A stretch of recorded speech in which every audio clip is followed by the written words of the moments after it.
Nice to see I know you who this again. guy is Long too. time no see. Yeah, really. Joaquin, my pleasure. How you doing? Amelia. What's your name? My honor. Milo. Amelia. My Sargent, pleasure. New Hampshire.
We're here today. Thank you so much.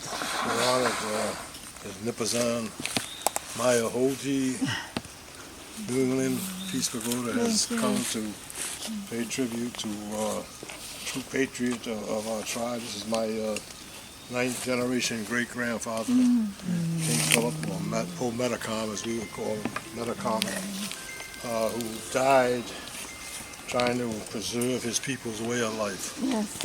And it wasn't, I think, until 2000 that he was inducted into Rhode Island Heritage Hall of Fame, when they finally realized that he was only fighting to preserve his people's way of life. And this marked an end to the war here in August 12th of 1676, although there were fighting going on after that. This officially marked the end of the war when he was killed and beheaded on this property here. And they took his remains and they quartered it and they gave him out to the different chiefs in his nation. And his head was hung in Plymouth Colony for 25 years. And but it wasn't actually the end of the war really came when they captured his wife and his son, and they took them in captivity, sold them as slaves to Bermuda. And it was the betrayal of his people that really broke his heart. So we honor his veracity to come out and to try to preserve his people's way of life. And we thank you for honoring that memory. We usually do this on that date, August 12th, when we come down here. So I want to thank you once again, for honoring his memory. It's a strange thing because we were the first contact people of this area, and the first expedition to these lands within the Poconoke realm was right here at Mount Hope Bay by a Portuguese captain. His name was Miguel Cordeiro. And then in 1524, Giovanni Verrazano came here and he recorded in his log a latitude of 41 degrees 40 north, would put him right parallel to the seat of the Philip, which is here on this property also. And he talked about the inhabitants here on these shores, and he said they were the goodliest people that he had ever seen, because they were always raising their hands to the Creator and praising the Creator for all that he had done for them. So I just want you to know a little bit of history about Philip. And so we thank you, for honoring that memory.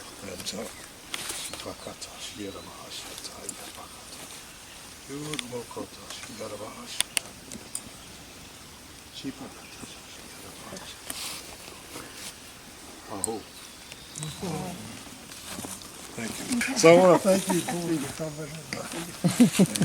Thank you so much. That's our sacred tobacco, which we have at all of our Thank you. Oh, we're so grateful that you took the time. This means so much. And you mentioned those mountains that Potomtuck. Potomtuck, and then what you said, Monadnock. and then Scotticook Falls, which is just side of the Hudson River up in New York State. A lot, the master sawyer, the Osamico, who welcomed the pilgrims to this country, his father. Philip's father was a master sawyer that welcomed the pilgrims to this country, and he signed the first peace treaty with them, which lasted 54 years, which gave everybody else the right to come over here. And that's when they started coming wholesale. And that treaty lasted 54 years. So when I talk about the master sawyer, if it weren't for that treaty and the one that and the chief down in Powhatan, who was the head of the Powhatan nation, which is the Rappahannock nation now, that in Virginia. Well, that's where the first settlement was, in Jamestown, Virginia. Plymouth Plantation was the second. If it weren't for those two chiefs, there might not have been any United States of America. That's one of the things I tell you, because they're the ones who were responsible for keeping the peace when they first came here. And until the English got a foothold, were able to take and sustain themselves, because we actually fed the English that first Thanksgiving. They didn't feed us. We opened up our storehouses. And of course, Pope Metacom, I think he bought 8 deer to that feast. And right here on this property, on that other side where you were, where that cabin was, well, we had a Thanksgiving renewal in the year 2000, where the descendants of the Mayflower and the descendants of the Massasoit that got together. It was the first time in over 300 years, and we sort of duplicated the first Thanksgiving. And at that feast, it was open to the people of the town and whatnot. We had quite a feast. I hope it We was. had quite a feast. We had quite a feast over that time. And that's where we have our strawberry Thanksgiving on the other side. That's one of the Thanksgivings that we still celebrate as a tribe. When is that? Strawberry moon? Our Strawberry Moon Thanksgiving is next 23rd, next Sunday. So we'll be doing that on the 23rd. So if you're in town, you're welcome to come too. All right? They'll let you down the road that day. The storyteller told us the story. Thank you. It is Richard's Buses. Okay. And you the people? See you again Right? soon. Okay. We gotta do it again next year. Okay. I'll be here, the good Lord willing. All right? I mean, I'm only on my 77 years. I think I'll be here next year. All right. I plan on being here. Nice seeing you again. Good to see you. So you take care. I'll see you back at the church here in town, right? Right? God bless. Thank you. So nice meeting you. You too. All right.